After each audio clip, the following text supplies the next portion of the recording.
welcome to ET Garage. The other day, I took a ride down to let me read this out, Stephen F. Udvar Hazy Center. I can never remember that.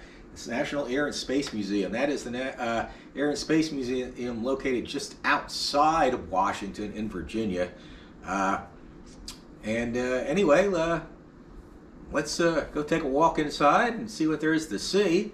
And don't worry, I got more videos coming up out in the garage and stuff like that. So let's go inside.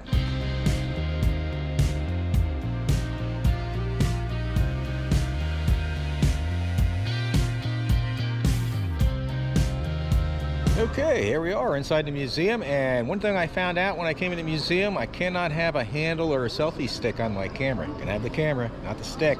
I asked one of the gentlemen here that work here why, and he didn't know the answer.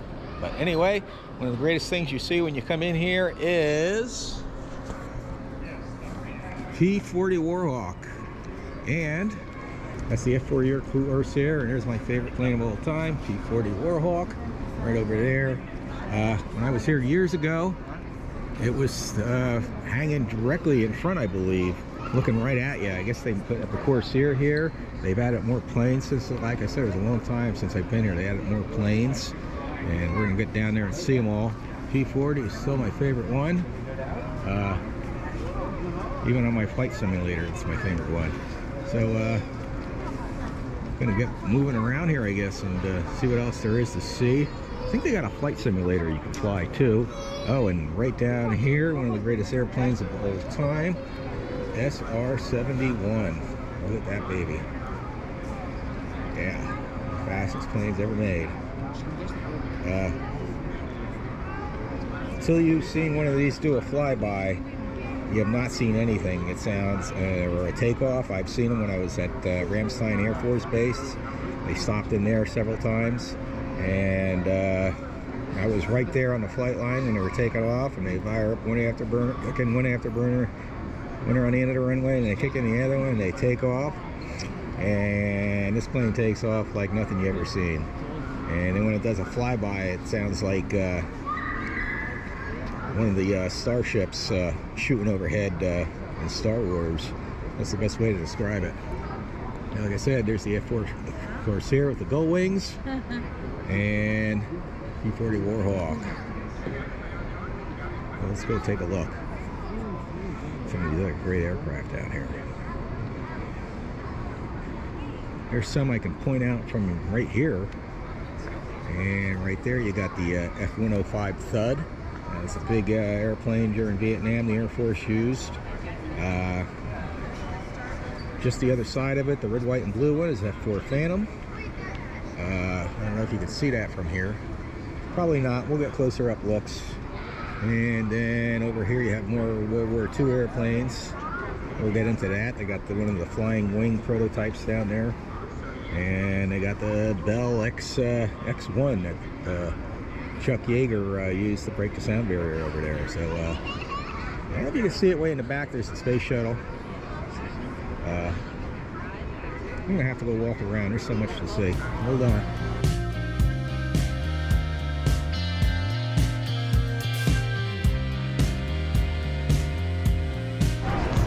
Alrighty, here we are, right under the F4U Corsair. In case you're wondering what the underside looks like, and right underneath, P-40 Warhawk. And right here, SR-71, one of the most famous aircrafts in the world. I forgot all its specs and everything. I've been around them when I was in the Air Force. I never worked on them. It wasn't my job, but I did get the pleasure of seeing them do flyovers and take off from Ramstein Air Force Base way back when I was a young pup back in the early 80s during the Cold War. And I have to say, it was quite a sight to see. We'll get around here and we're going to get to see some other really quick planes. I'm not going to show everything. It's just too much too impossible to do. I mean, I could make hours and hours of video on this place alone. But hopefully you're getting some good shots of the SR-71.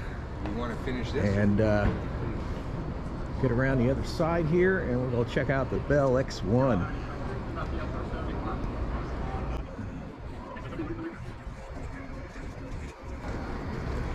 Here it is, the Bell X1 Glamorous Glennis, painted nice bright orange. And if you ever seen the movie The Right Stuff, you'll get to see, you know, whatever model they used when making of that film with Chuck Yeager.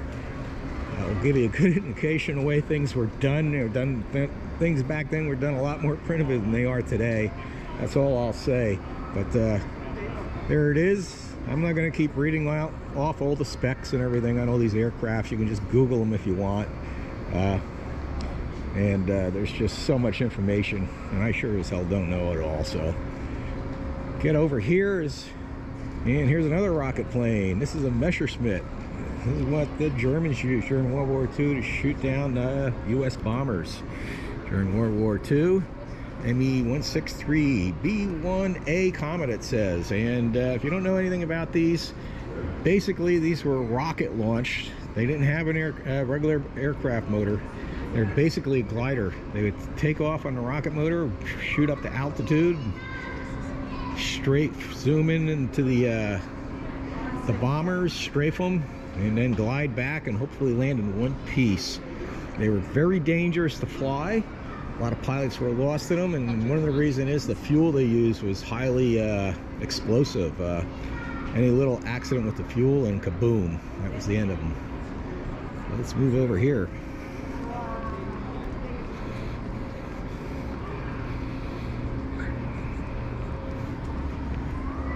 Yep, there's the rocket motor. Now we're getting over here where it looks like all the World War II aircraft are. Here's one of my favorite. And this was not used during World War II. This was used, I believe, after World War II. This is this bright yellow plane here, this flying wing. And this was used for the development of a Northrop flying wing bomber that they had back then. They didn't make many of them. I'm not going to go into all the history, but this one was like a prototype for testing. And it's one of the coolest looking airplanes here. It's like out of a science fiction movie. If you're not up on the history of aviation, you probably would have never knew what this was. But it was out there, and it was basically for development and testing and all that stuff. But let's get over here. Look at this. This is the Northrop P-61C. That was a nighttime fighter called the Black Widow. And that came out more towards the end of World War II. I believe it was used in, I can't remember if it was used in Korea and Vietnam or not, but it did come out towards the end. It was loaded with guns and radar. And its sole purpose was to shoot down aircraft at night.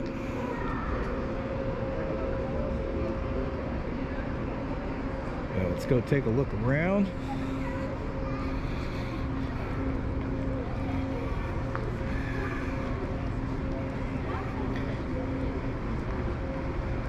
Here we got Japanese Nikojima J1N1S. Good thing these descriptions are here, because I wouldn't know what what the name of it is. I know it's a Japanese bomber. I can recognize that. And more oddball stuff that the Japanese had. This was basically a suicide bomb. Pilot would fly it right into its target. It's basically a big flying bomb. And that's what they did back then. Is this kamikaze? Yeah.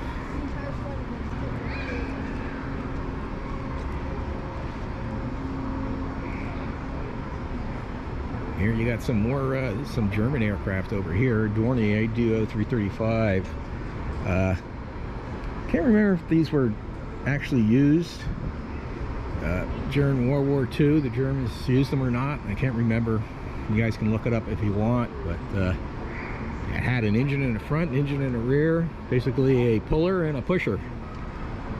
And it's actually pretty big for a fighter from World War II. Definitely. Let's see what else we got over here.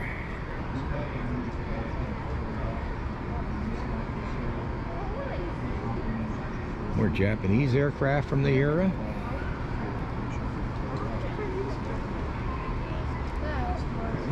Rado, that was like a German jet-engined One of the first jet aircraft used during World War II was this and the ME-262. I don't know if they have an ME-262 around here, but this was also used, and it's more like a light bomber, I believe, if I remember.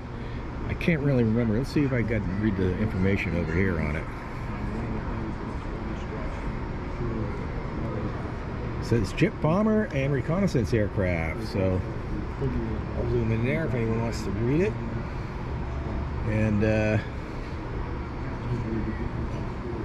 for its time, it was pretty advanced. The Germans were the first ones to use jet engines on aircrafts for during World War II, for anything for that matter.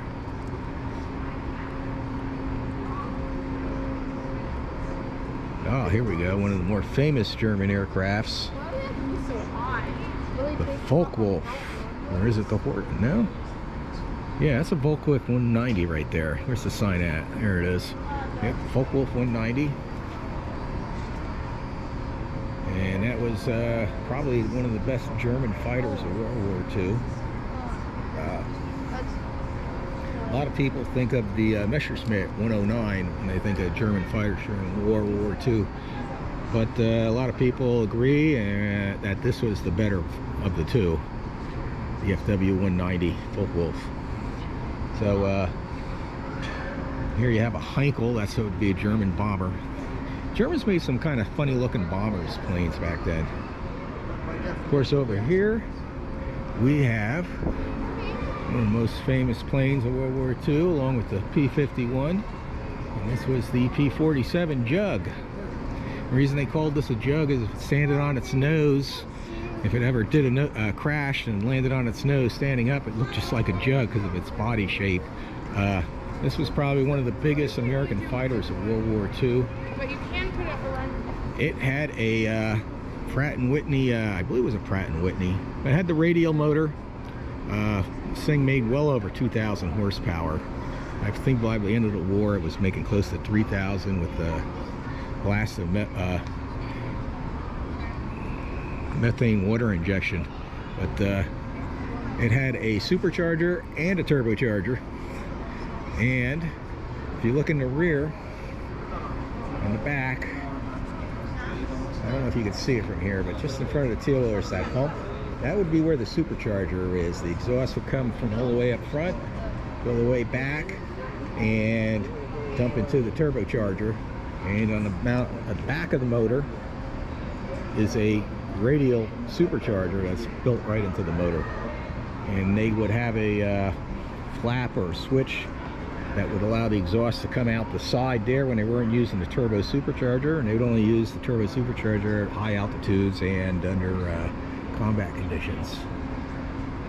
And this big bomber right here, B-29.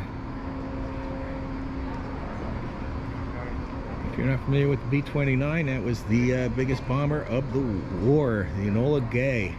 This is the bomb that dropped the bomb on Hiroshima.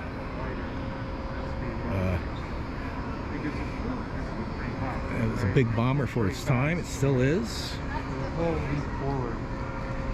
It's quite an airplane.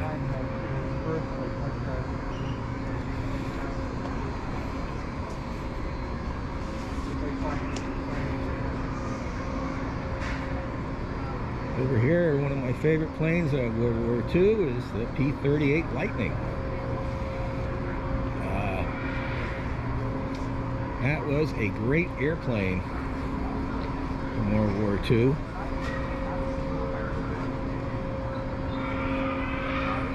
That was twin engine. That was also turbo supercharged, except it had the V12 Allison up front, which had a supercharger, and turbochargers in the back on each nacelle. Let's see if we can get around and get a better picture.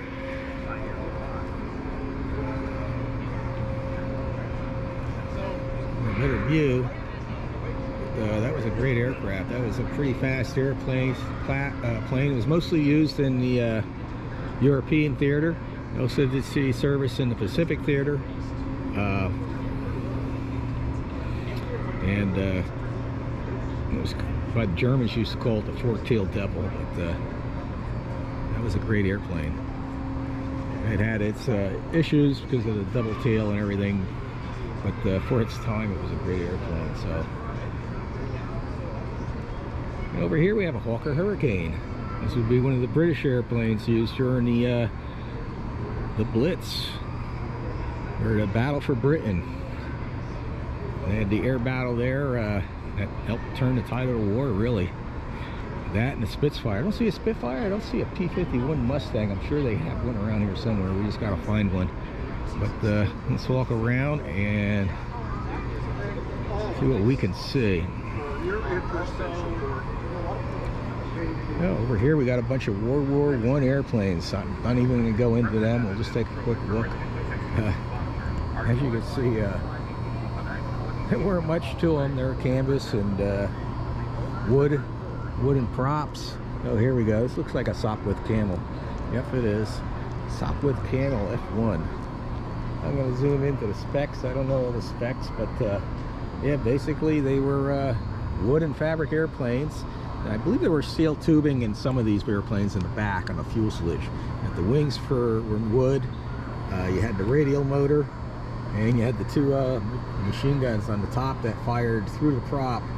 And they were either synchronized back then, or some of them just had metal plates on the props, and the bullets would just ricochet off the metal plates back then. That's how primitive things were. But pretty funny.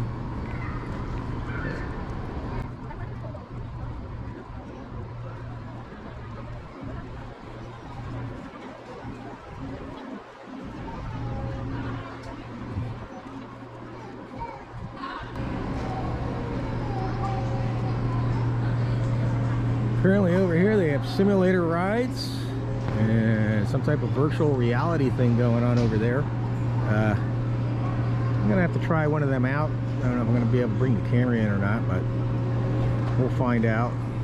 Looks like there's a line for waiting, so I probably will skip it. Over here are like one of the first aircrafts, probably. Let's see if I can find a description of it. Baldwin Red Devil, it's called. This would be 1911. Yeah, that was pretty much bare bones airplane back then. And it doesn't have the motor in it, but it did have a motor. 50 horsepower. I can only imagine.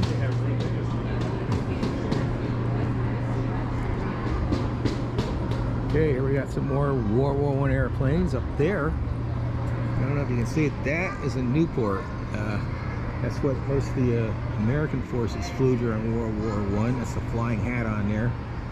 Eddie Rickenbacker, he was a famous race car driver and pilot during World War I. That's what he would have been flying. It's that right up there, that Newport. Let's see what else we can find. Oh, a Spad. That was another popular airplane during the war. You can see it had a gunner in the back. You can see the guns in the back, and they were primitive back then. That looks like a Gnome radial engine. I'll see if I can find some info on it. But if you're not familiar with the Gnome radial engine from World War I era airplane, it was kind of unique because instead of the motor being mounted to the firewall and the prop spinning on the end of the crank would mount to the firewall, the whole engine would spin, and the prop would be mounted right to the motor. I've actually seen them in operation. There's something to see, and it's pretty smelly too. So unique to see. Well, here we got commercial aviation over here. I don't know where to start over here. I actually don't know too much about any of these airplanes here at all. This is apparently a racing plane. If you ever seen that in Reno, they have the air races. This is probably from that era. Let's see if we can look here. 2008 Nemesis XXT became the first kit-built airplane to fly faster than 644 kilometers, 400 mph. Now in a sports class of 2009 National Championship air races. through record day and 2 on Sunday, generating 5 new speed records and 4th consecutive national title. So for a piston-powered airplane, home built, that's incredibly fast. World War II planes like this P-38 with 2 big V-12 Allisons and turbo superchargers would probably fly 425. I don't know exact specs, but the P-51, the P-47 over there, they were somewhere over 400 miles an hour, somewhere 425, maybe faster, 450, maybe, possibly. I'm not sure of the specs, but you can comment down below if you know. And over there, that looks like another racing plane. That looks like a modified military aircraft. Let's go over and take a look at it. After World War II, you could pick up World War II aircraft really cheap. Now forget about it. They used to pick them up cheap and turn them into racing, airplane racing, like this one here. And that's a Grumman 8F-A2 Bearcat Conquest. Basically, they modified it for racing. You can see they modified the cockpit to that little tiny bubble to reduce air resistance. They also clipped the wings. That I do know. And a bunch of other modifications to make it faster. See if we can get a close-up look. See what its speed was. Top speed was 483 miles an hour. Pratt & Whitney R2800, 3100 horsepower, modified.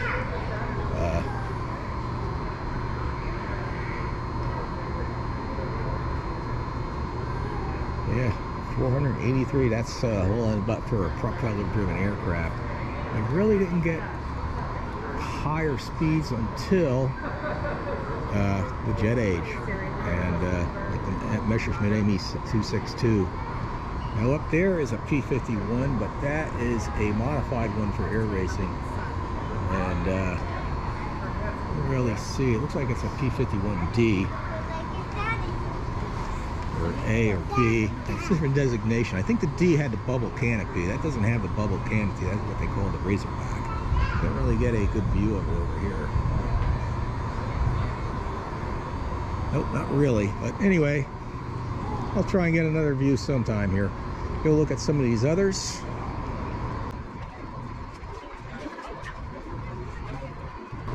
That looks like the Hughes H2.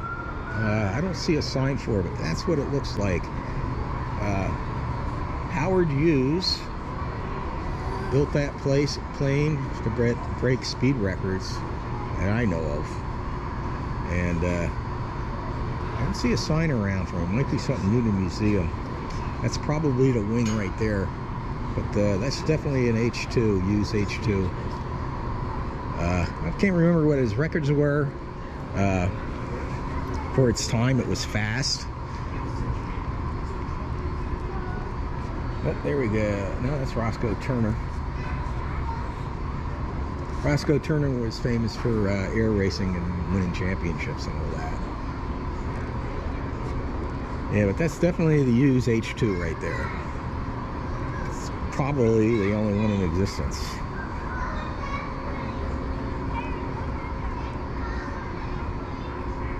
First over here we got more aircraft. That's another, that would be a stunt plane over there. Might be actually Russian built. I can't remember the name of them. See if I can find a sign on it. Here we go over here. That's what they're famous for. Yeah, the Sukhoi Su-26M. They're built just for stunt plane flying, basically. And they're very good aircraft for that. Oh, and here we have the Concords. That was supersonic passenger plane. It was popular for a long time, and then it just became too expensive to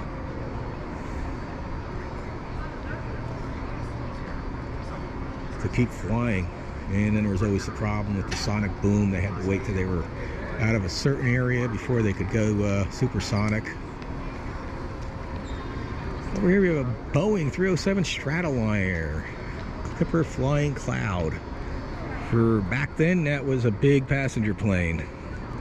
Yeah, that's pretty spectacular, especially with the polished aluminum. The big 4 radial engines. If you were flying a commercial flyer back then, that's what you'd be flying in. That would have been early 50s, I believe. Right after World War II. Here you got a bunch of other airplanes, helicopters.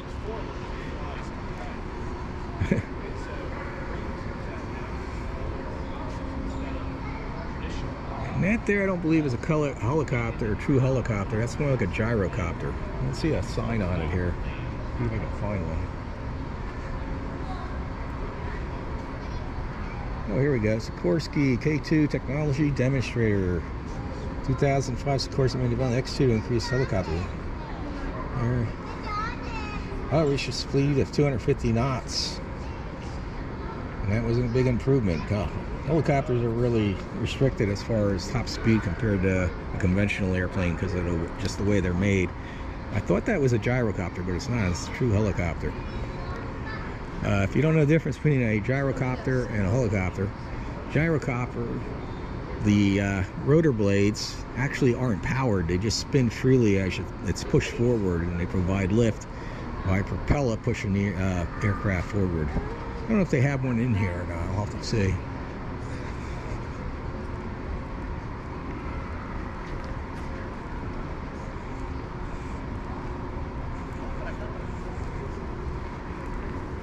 And that was one big set of landing gear right there. Here we are underneath the Concords. Look how high that is off the ground.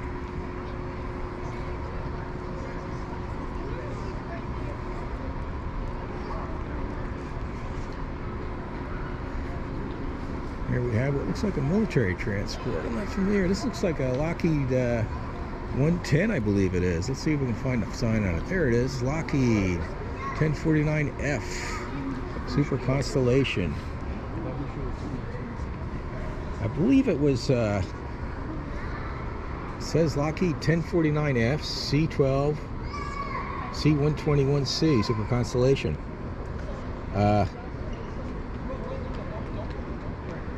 They also, I forgot what the other designation of this is. They made a military version like this for the military. See if I can get a better view. Getting a view of this is going to be hard. I should really set this to widescreen, but anyway, that was a big airplane. That was back in the 50s, and if you wanted to, they had the civilian version. If you wanted to cross the Atlantic back then, that was the plane you were doing it in. All right, over here it looks like we have a gyrocopter. Here's a model of one. Your gyroplane. This place aircraft syndicate. And there's the rotor blades and the prop in the front. And see if we can get more info if they have more. This looks like an early helicopter. Oh yeah, it's a Bell. Probably one of Bell's first helicopters. It's pretty amazing. Here we can find a gyrocopter.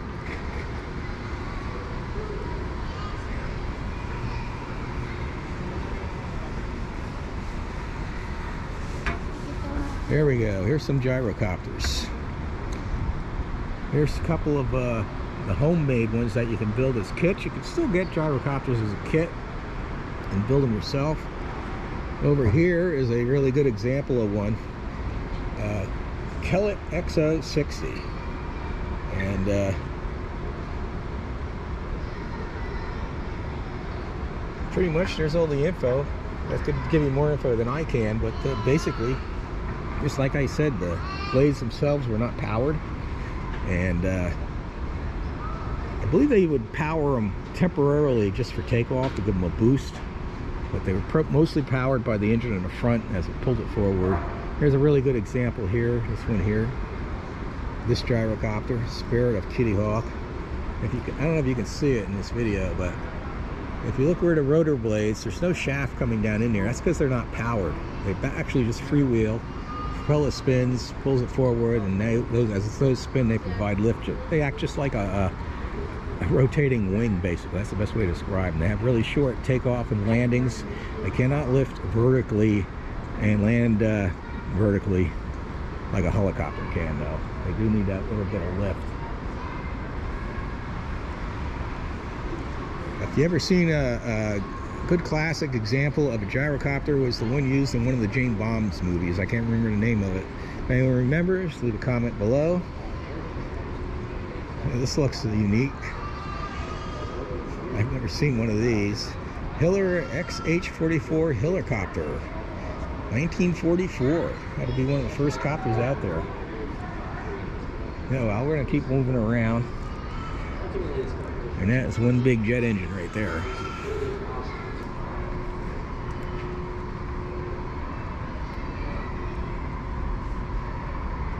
Okay, over here we have a Douglas M2, and these are actually used to deliver mail back in the day. They first started a flying mail service, the U.S. Post Office, back then when it was under government control. Over here, if you look at this is a Curtiss F9C2 Sparrowhawk. They actually use these with dirigibles, and if you see, there's a hook on top, and it would fly underneath the dirigible, hook onto it, and they would pull it up inside the dirigible. You know what a dirigible is? It's a big blimp, basically. It's just a lot bigger. Think the Hindenburg, if you want to look up a dirigible. As you can tell, those dirigibles went out of style. Just like I said, just watch the movie Hindenburg, and you'll see one of the reasons. But U.S. military used these on them, and they basically were a flying aircraft carrier. If you ever get this look up a video of how these hooked off and on. I don't know how successful they were. Like I said, the dirigibles definitely went out of style. Most of them, almost every one of them, crashed or blew up. They just had a really bad safety record. You know, just the way things were.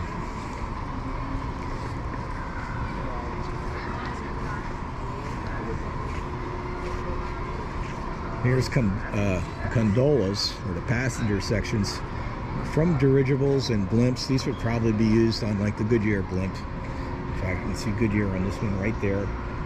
And these were, unlike a dirigible, these would basically inflate like a balloon. You'll still see them at events today. I haven't seen one in years, but they're still out there.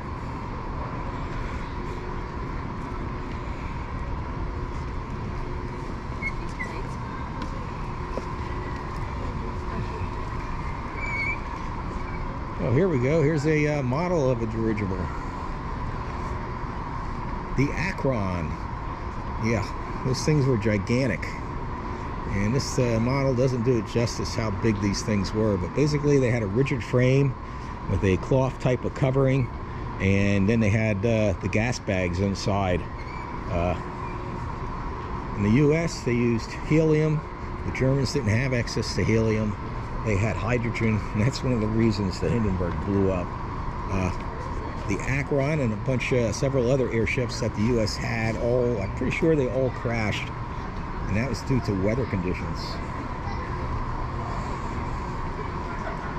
There's even a big model of one up there. I'm not sure which one, but hopefully you can see that.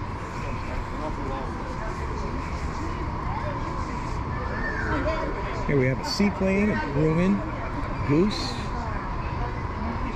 Oh, that model overhead is the Hindenburg, apparently. All right, over here we're getting into the Korea and Vietnam aircraft. And that's Of course, the most famous aircraft of Korea. Korea is sometimes considered a forgotten war here in the U.S. But here you have a MiG-15. That was the adversary to the U.S. And over here we had the F-86. That was a great fighter.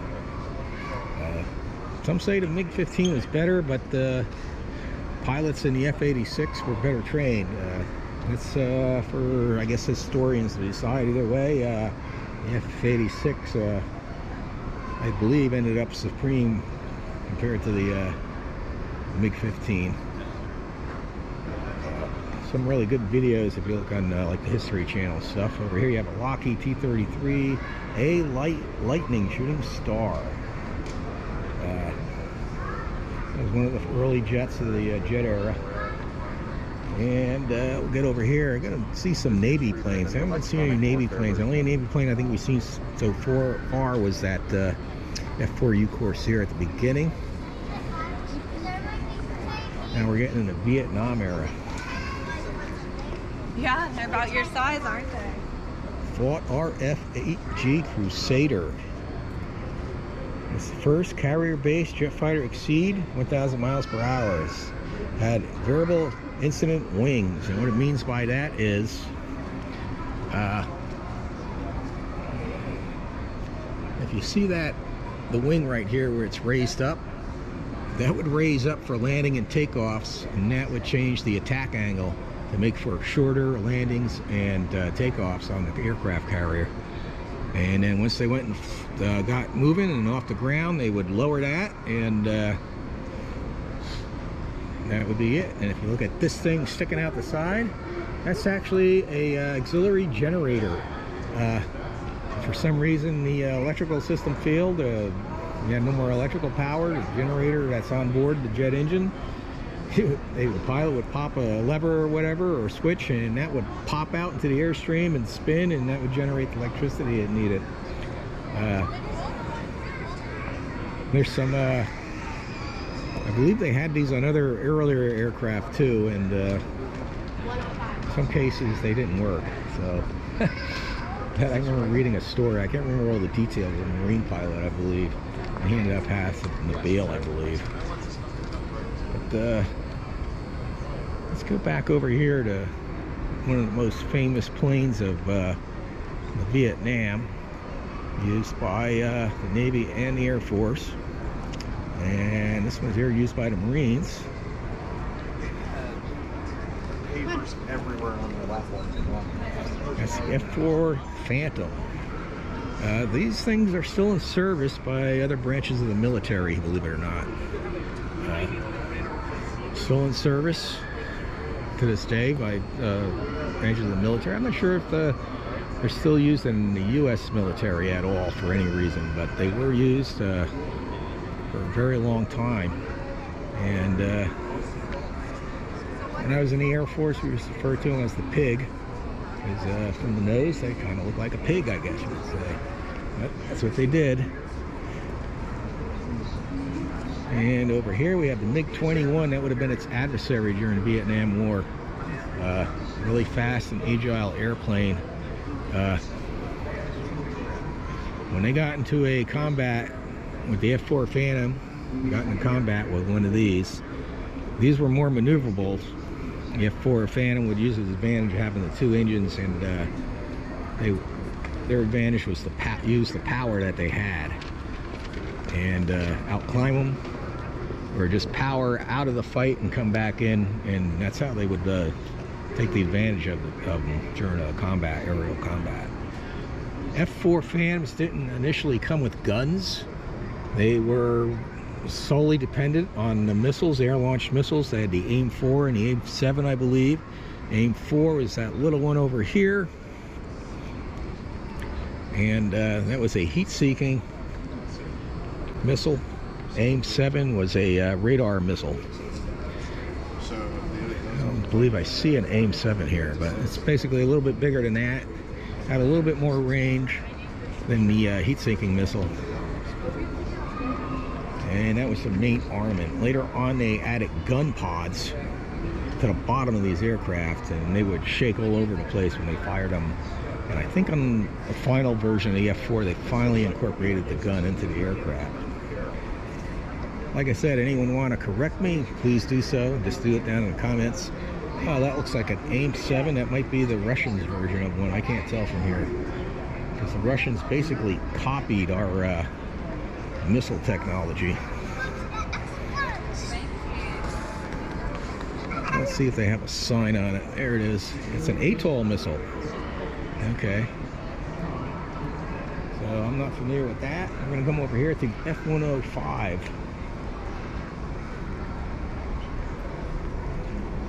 or the Thug. That's what they used to call it.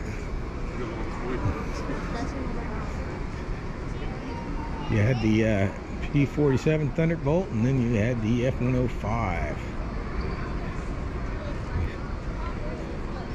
Or they called it the Thunder Chief. They used to also reply to it as the Thud, because that's the noise it would make when it crashed. This was basically a fighter bomber during Vietnam. This was used heavily, a lot of losses. If I remember correctly, I don't remember the details. Back then, they were still learning a lot about jet fighters, even in the Vietnam era. Yeah, here it says, here's some more details that I can give. And here it says the F-1 was designed as a supersonic fighter bomber that could carry nuclear or conventional weapons. Had an all-weather variant and all sorts of other information there. Later fighter aircraft after the F-100. Here you have a SAM missile.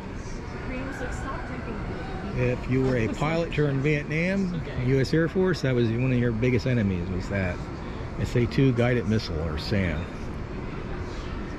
They say when you're in the air and that sucker's coming towards you, it kind of looks like a telephone pole coming at you.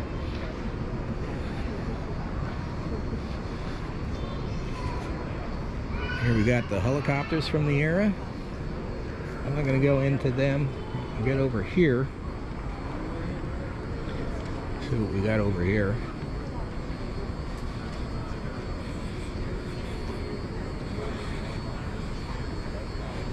We got an old seaplane. This thing looks like it had a rough time. Probably in the restoration process. That definitely has a bit of holes in it. So it's a Korsky JRS-1 seaplane. Amphibious seaplane. It's the only aircraft in the museum that was at Pearl Harbor, Hawaii. Wow. I didn't know they had that here. You get a better view of it. No wonder the thing's all shot up. Yeah. That's a piece of history there.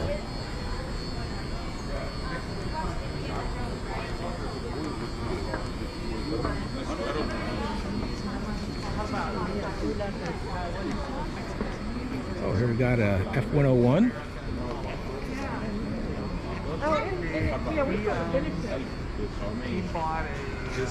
These people go by so they can enjoy themselves. And the F-101, that came after the F-86 as the first supersonic fighter that the Air Force had. See if you can get a better look at it. Super Sabre F-100D. It was the first supersonic airplane that the Air Force had. Came after the F-86. They used this right up into Vietnam, believe it or not, and I believe it was still in service after Vietnam with some of the Air Force reserves. Here we go into the naval, more naval airplanes. And naval helicopter. Oh, that's a Coast Guard helicopter up there. Well, here we have one of the Blue Angels. F-18 Hornet. It's probably one of the main aircraft that the Navy has these days. The F-18 over here. They got the F-14 that had the folding wings. That is no longer in service with the Navy anymore that I know of. Leave comments down below. Like I said, I don't know everything. And that had folding wings.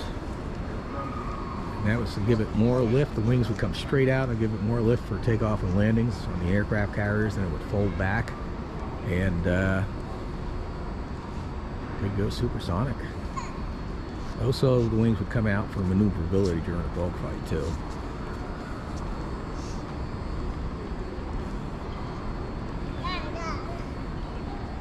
Here we have a Grumman E-8-6B Prowler. These were used during Vietnam. I believe they were. From 70, they were with the Prowlers flew with the Navy Marine Squadron from 70 to 2019. And it's a really good movie, I believe, with these in there. I believe it's with this one. I can't remember the name of the movie.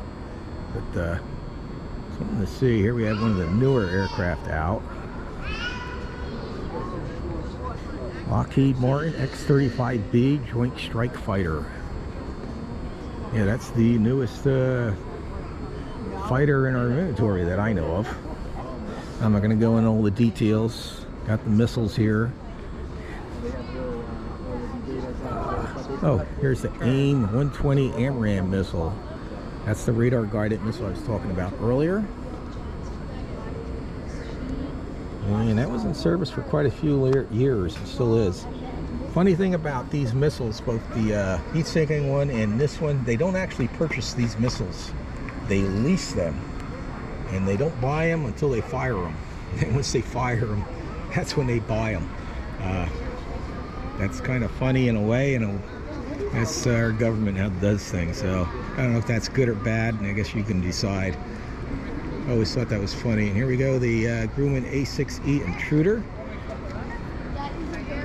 That was used by the Navy.